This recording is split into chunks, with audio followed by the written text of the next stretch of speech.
Good morning विद्यार्थी मित्रों। कक्षा 11 विषय हिंदी। पाठ का नाम है गलता लोहा, जिसके लेखक हैं शेखर जोशी। यहाँ पर हम पाठ के सारांश की चर्चा करेंगे। मोहन के पैर अनायास ही शिल्पकार टोले की ओर मुड़ गए, क्योंकि उसके मन के किसी कोने में धनराम लोहार के आफर की वह अनुगुंज शेष थी। मोहन हमारी कहानी का मुख्य पात्र है और धनराम उसका मित्र है। ये जो पूरी कहानी है इन दोनों पात्रों के आसपास ही घूमती है। मोहन के पिता वंशीधर जीवन भर पुरोहिती करते रहे, किंतु अब वृद्ध हो जाने के कारण उनसे कठिन परिश्रम तथा व्रत या उपवास नहीं होता था। वंशीधर को चंद्रदत्त के घर रुद्री पाठ करने जाना था, किंतु वंशीधर की तबीयत ठीक न होने के कारण जा नहीं पाए। मोहन पिता की स्थिति को भली भांति समझता था, किंतु उनमें अनुष्ठान करने की कुशलता न थी। ये मोहन अपने बारे में बता रहे हैं कि पिता जितना कठिन व्रत करने के उनमें कुशलता नहीं थी, लेकिन वह खेती में काम करने के लिए हंसुए को हाथ में लेता है, किंतु वह जो हंसुआ है उसकी धार मुड़ चुकी है। यानी जो हंसुआ है वो कहने का मतलब यह है कि हंसुए में धार नहीं है। उसे अपने बचपन के दोस्त धनराम के ऑफर पर जाकर धार यानी जो हंसुआ है उसके ऊपर धार करवाने के लिए वो अपने मित्र धनराम के आफरे पर जाता है। लंबे बेत वाले हंसुए से मोहन खेत के किनारे उगी आई कांटेदार झाड़ियों को काट छाट कर साफ करना चाहता था। मोहन जब देखता है कि हंसुए में धार नहीं है तो वो पहले सोचता है कि धार करवा लूं, उसके बाद खेत के किनारे जो कांटेदार झाड़ियां उगी हैं उसे साफ करूंगा। धनराम मोहन के बचपन का सहपाठी था, यानी मित्र था। ये लोग एक साथ पढ़ते थे। जब मोहन धनराम के आफर पर पहुंचता है तो दोनों बचपन की याद में खो जाते हैं। मोहन मास्टर त्रिलोकी सिंह के विषय में पूछता है। धनराम बताते हैं कि वह पिछले साल ही गुजर गए थे। मोहन और धनराम स्कूल के दिनों को विशेषकर मास्टर जी की बात करके हंस रहे थे। मोहन पढ़ाई में बहुत ही तेज था। ये मोहन के बारे में है कि वो पढ़ने में तेज था। मोहन मास्टर जी का चहेता शिष्य था। मोहन पढ़ाई के साथ साथ गायन में बेजोड़ था, यानी उसे गाने के भी कुशलता उसके अंदर थी।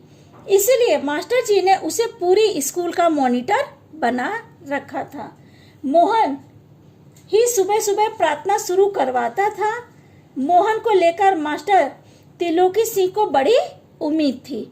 मास्टर जी के हर सवाल का जवाब मोहन देता था, इसीलिए कमजोर बच्चों को दंड देने का हक भी जो था वो मोहन को दिया था।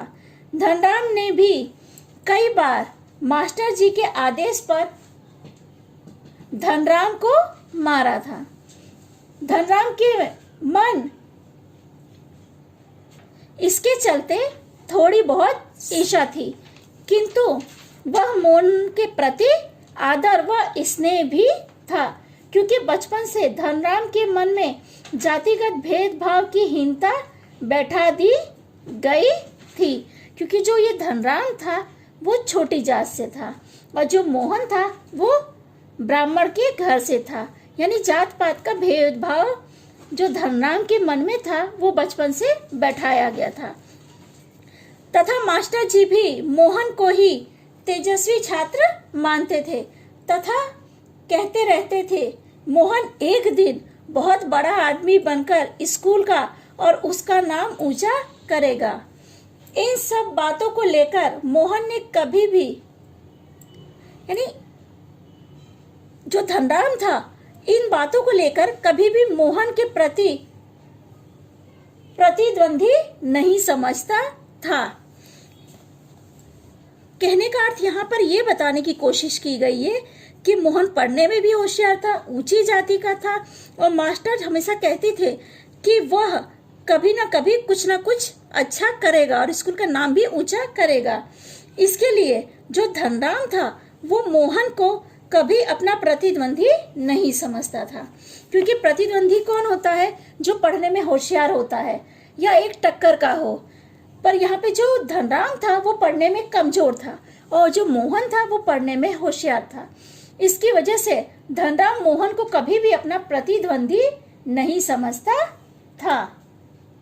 मजदूर परिवार के लड़के की तरह धनराम किसी तरह तीसरे दर्जे तक ही स्कूल का मुंह देख पाया था, क्योंकि जो धनराम था, मैंने आपको बताया कि वो मजदूर परिवार का लड़का था, तो किसी तरह उसने तीसरे दर्जे तक यानी तीसरी क्लास तक की पढ़ाई की थी।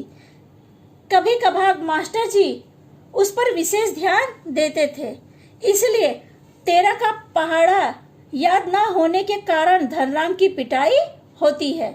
मास्टर सजा पाने वाले छात्रों से ही मजबूत सोटी मंगवाकर उन्हें पीटता था, यानी सजा देने के लिए जो थे मास्टर जी उन्हीं बच्चों से छड़ यानी डंडी मंगवाते थे।